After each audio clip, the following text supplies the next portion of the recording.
Hello and welcome to my video. I'm really dark because I wanted you to see the window. I am Daphne and welcome to this book shopping vlog. I'm gonna do a little haul at the end, probably when I buy something.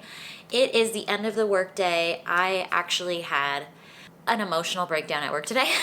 Not at work, I work from here at home. Figure I treat myself with some retail therapy and go book shopping. I recently acquired a Barnes & Noble gift card from my in-laws. It was for Christmas, so now I have books to buy with their generous gift. It's like $30, so we could aim to like spend maybe about $40. I don't mind paying like a little bit of my own money. I'm gonna go downstairs. Me and my neighbor Monica are gonna go hang out together and chill. She's been a little lonely because she's been sick. She's finally feeling better and she's been asking me to hang out, and I was like, today is the perfect day because I really need to get out of the house anyway.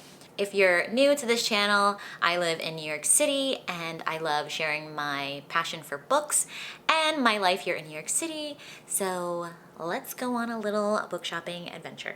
Bye.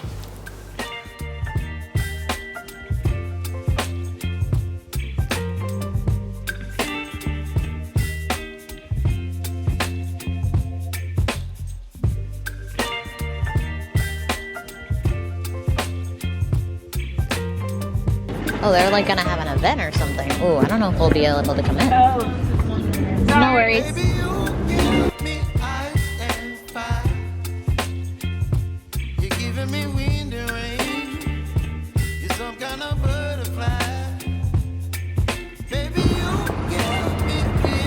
I love this street. My favorite name. We were just walking by and Monica noticed some books on this stoop. Nothing I'm particularly interested. Oh, it says Jack and Jill. It looks like the White House. This is what I miss about Brooklyn. You can just like find random stuff on the street. These are like men books in my opinion.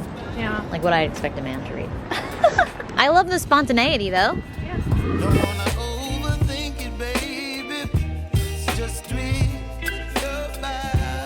He can't do arms before we go because then he won't be able to carry it. Okay, let's find the romance. And we have to find Ina Burning. Is that the next one? Ina Burning's the next one? Yes, Ina Burning is the next one. Yeah, I love notebooks. Me and my mom are notebook hoarders. She's worse than me. I have more self-control. I'm gonna leave that in. I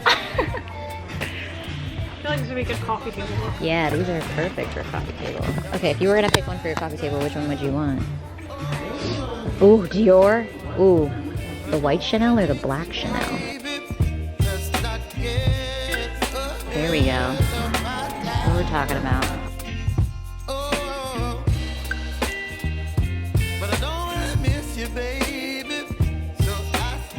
Look at this. Myrtle, where mind meets maze and wit unravels the enigma. It's like a game you can play. I like brain teasers. Yeah, like Sudoku or something, like something you do on a plane or something. Yeah, I was gonna say this would be fun for a plane ride.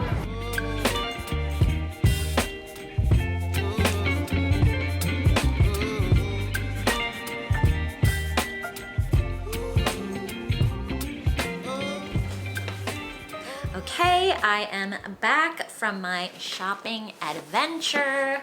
I got my books in my tote here. I ended up with 2 books. I almost walked out with 3 and then I was like, oh, do I want to spend that much beyond the gift card?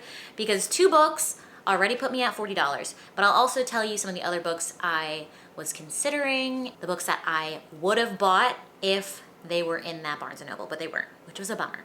So anyway, let me just show you what I did choose. I always bring my book sleeves with me when I know I'm gonna buy books because it's the safest way to travel. So the first book I picked up won't be a surprise to anyone. I got the Barnes & Noble exclusive edition of Kennedy Ryan's This Could Be Us, which is the second book in her series. The first one was called Before I Let Go. I didn't really know that much about this book before I bought it, but I love Kennedy Ryan's writing. I know she has such an emotional impact in her stories and stuff, and the reviews on this are through the roof amazing.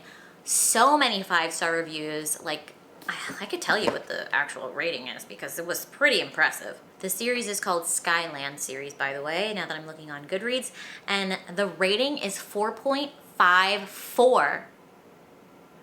with 3,700 ratings, a little bit more than that, which isn't that many yet, but it's still like a fairly new book. I wonder how many ratings her first book, Before I Let Go, had. 48,800 ratings. So a lot more, but yeah, this one was published March 5th, and as I'm filming this, it's March 13th, so already like almost 4,000 people have read it and rated it, and it's killing it. This is between Soledad and Judah. Soledad has a daughter.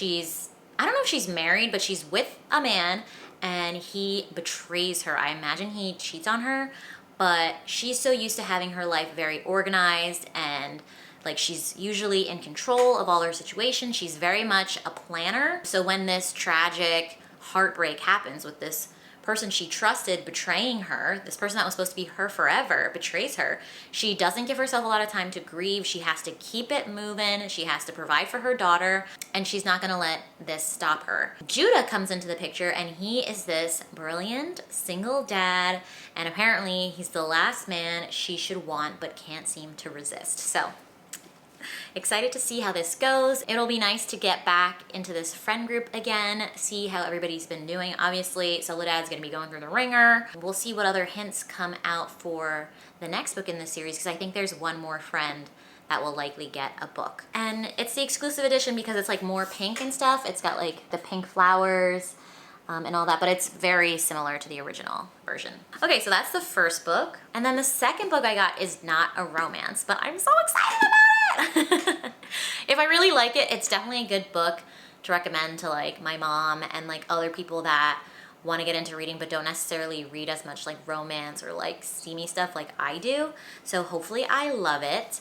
And it's Everyone in My Family Has Killed Someone by Benjamin Stevenson. This is the cover. And I saw Meg from Meg with Books read this, and she didn't love it, but she compared it to The 7.5 Deaths of Evelyn Hardcastle, which is a book I absolutely love, 5-star, like one of my all-time favorite books, you know, especially out of the romance genre. And she compared to that, which she didn't love The 7.5 Deaths of Evelyn Hardcastle either.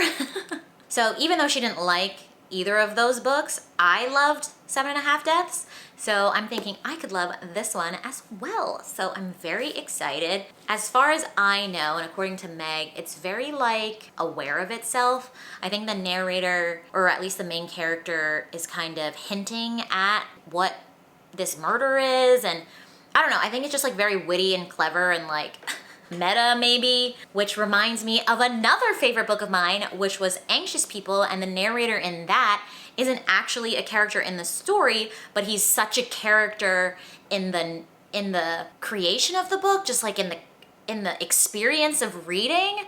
And those two things combined could really work for me. So I'm very excited. I hope I love it. I know Meg said also that like the writing style didn't really work for her, so hopefully that's not a problem for me, because just like the concept of this just sounds so freaking fun. Those are the two books that I got. The other book I was considering and almost bought was The Fake Mate, which is a werewolf shifter doctor fake relationship romance. I saw Jessica from Peace Love Books really enjoyed this, so I almost picked that up, but I'd be pushing it over my $30 gift card by a lot. I just didn't want to spend too much at Barnes & Noble when, you know, I could get it from the library, or I could get it on Amazon and sell my soul to the beast of Amazon and get it for cheaper, and, you know, it's a guilty feeling, but, you know, whatever. I didn't want to, like, overspend. And then the other book that I was really considering, which I probably would have bought anyway, even though I just said I shouldn't buy 3 books, but if it was at Barnes & Noble, I probably would have gotten it anyway in addition to the other two, and that's Unsteady by Peyton Corinne. I've never read this author before, but the reviews on it also are really good for this one. This is like a ice hockey figure skating romance, which I haven't done before, and there seems to be good mental health rep in it, potentially. I don't know if it's good, but like I think the ice hockey guy is having a bit of a PTSD moment from an injury and is like kind of more nervous on the ice and like playing. and he gets help from this figure skater, and it's their romance. That's my understanding of the book. It has exactly a 4.0 rating on Goodreads with 21,000 reviews, so that's really positive. Jessica also loved this, and Jessica's really good friend Tori also really loved this. They both rated it 5 stars. So that was definitely high on my priority list, but Barnes & Noble wasn't carrying it, and they're like, oh, we could order it for you. And I'm like, I just ordered that shit on Amazon. I'm sorry. Like, I'm not gonna come back to Barnes & Noble when I could just get it shipped to my house, you know? So that's that. Yeah, and that's it. That's all I have to say. Me and Monica had a really fun time hanging out. It was nice to get out. I feel better about, you know, work. I had kind of a tough day, like I said. Everything worked out with the situation. I just literally had like a breakdown. But I managed the situation. What I delivered was right on par with what my manager was looking for, and we could make adjustments and edit, and you know, she's there to also support and help because it's a team effort and all that stuff. But yeah, I really needed to get out of the house, and I'm happy to have done a little bit of retail therapy with these 2 warm colored books. And yeah, me and Monica went to, oh my God, can I show you really quick? So before we went to Barnes & Noble, we stopped by this like secondhand store, and I picked something up, and I wanna show you even though it's not relevant to books at all, okay? So I got this really cute glass. It actually brings me a lot of joy, okay? The prices at this place were on the higher side, like not too high. I'd say like, maybe like a dress would be like $30. I'm like, okay, I don't want to spend $30, but it also goes to a good cause, helping people who have AIDS and who are struggling with homelessness. So like the money is going to like a good purpose, but I wanted to really love something if I was gonna buy it, and I found this cute glass. Can you see it? Look at this thing. It's gorgeous. I'm obsessed with it. It brings me so much joy. It's very small. It's definitely not like a cup of water size cup, but if I just want like a little bit of juice or like a little bit of wine, or give Chase a little bit of brandy or something, you know, or a little bit of, I don't know what else we don't drink a lot of things outside of water, but like, it's just so stinking cute. Like, and it was only $8. And it's really nice. So they only had the one. I couldn't get like a matching set of it. But yeah, I am in love with it, and I'm so glad I took it home. So yeah, that's it. Hi, I know I just ended this video, but I'm popping in because I just need to talk to you about something. So I randomly came across this video by this booktuber. Her channel name is A Book Olive, and her video is titled, Can Barnes & Noble's New Strategy Save It? And it's so fascinating. She's talking about how like, well, I bring this up because the Barnes & Noble I went to in this vlog, this little book shopping vlog, was a newer location, and it was like probably the nicest Barnes & Noble I've been in a while. I know there's one in Union Square Park. I think it's Union Square.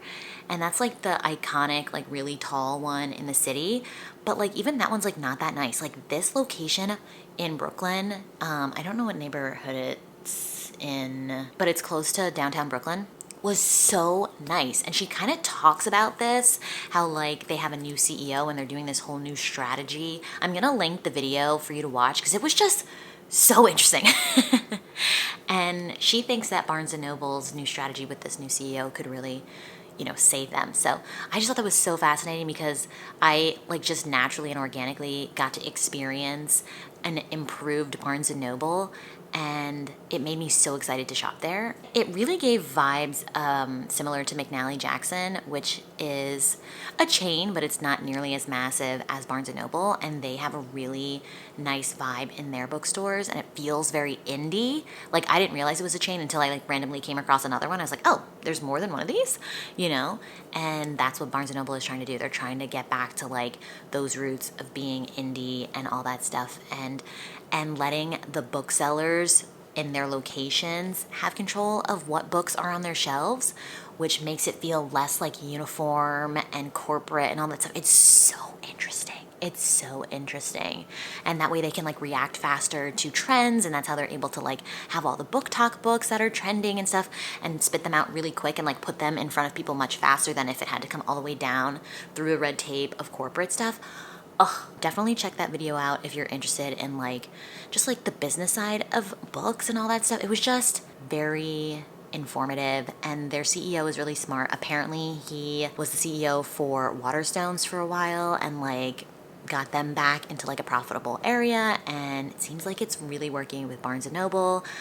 They've been doing much better since their decline in like the 2010s, and they're starting to compete with Amazon, because again, people want to have the experience of browsing and exploring to find books instead of just like a transaction all the time like you would get with Amazon. And she talks all about this. This is a rant, but like I had to include it. It was just so cool.